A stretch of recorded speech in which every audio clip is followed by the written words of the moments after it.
my eldest brother, with whom I was living at Delhi, he migrated to England. So I thought, better I try to go there. I start to read the newspaper, go in the library. And one day I read advertisement in the Tribune, which is Indian newspaper, that British government, they want labor migrant. So I, filled the form or application. Then in 4 weeks, I got the employment voucher. 23rd of November 1965. From Delhi, I went to Bombay by train. It took me 28 hours, Delhi to Bombay. The distance is approximately 1,000 miles. Then from Bombay to Marseille by ship, commercial ship. Then from Marseille to Calais, Dover. Then from Dover to Victoria, London by train. In total, including Delhi to Bombay and Bombay to Victoria, it took me 17 days. And most of my colleagues, passengers, they were vomiting all the time. But I was the only one keeping fit, drinking whiskey. I came over here in 1965. Then when I came over here, I was going to the clubs and, So my eldest brother advised me, go back to India and get married. So I went to India end of April, after 5-6 months, and got married there. Then in end of May, my wife and my child, we both came back. First impression was not very good, being a cold weather. I came at the wrong time. I was freezing. After arriving over here, when I came in 1965, I lived with my brother at a rented room, not a house, with an old, very, very good lady, English lady.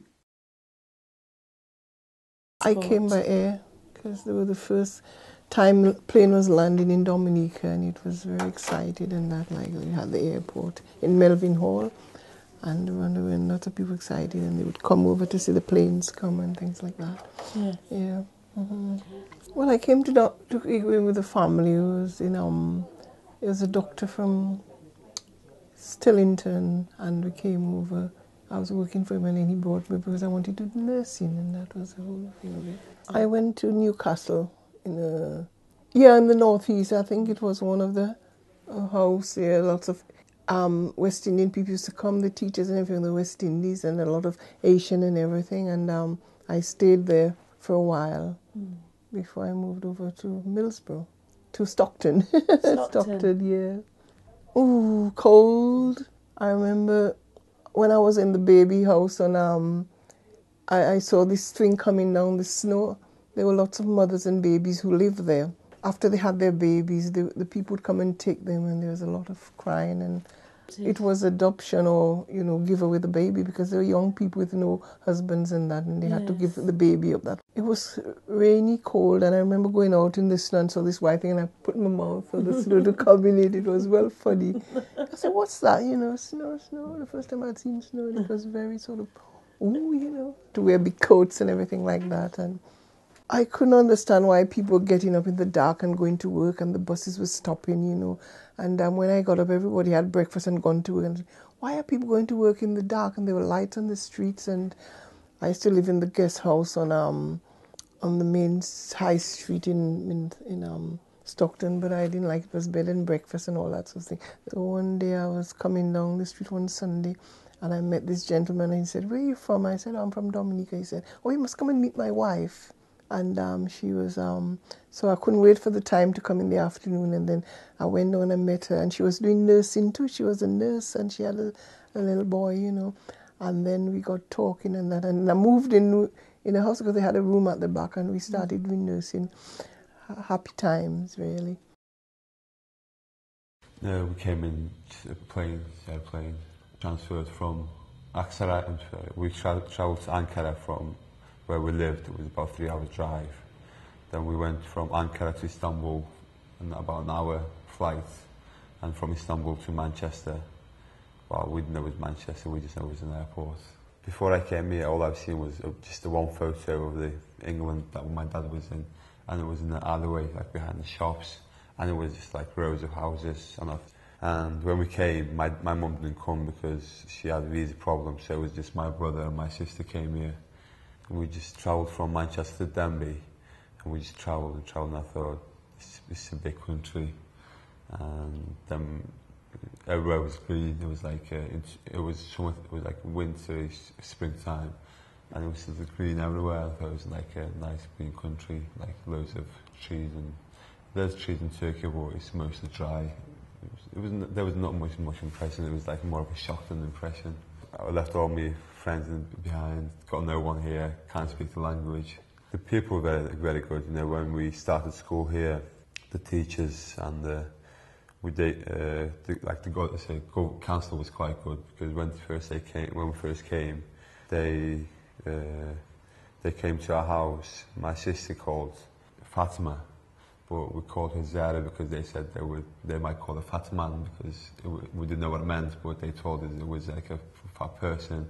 They helped us with everything from that to our learning English. They gave us a special English teacher, and she would teach me and my brother and my sister just English in school. I was just nearly 16 years old. I came to England.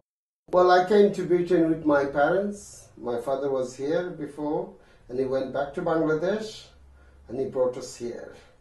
I came with my little brother, my father and mother, and we came by British Airways from Dhaka to Heathrow Airport.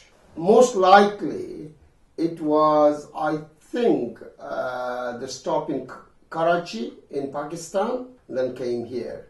May 1970. Well, my parents wanted to bring us here to have a better prospect of life. I came in this country. I used to live in Birmingham.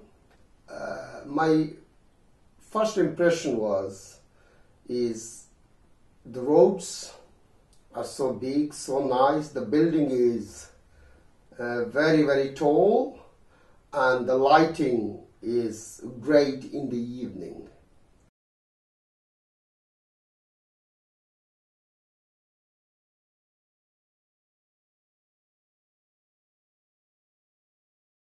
I landed in England about 10 one morning, and it was winter, I remember, in my cotton dress and sandals, freezing, and by 2 o'clock I was fitted out in a uniform and was at work.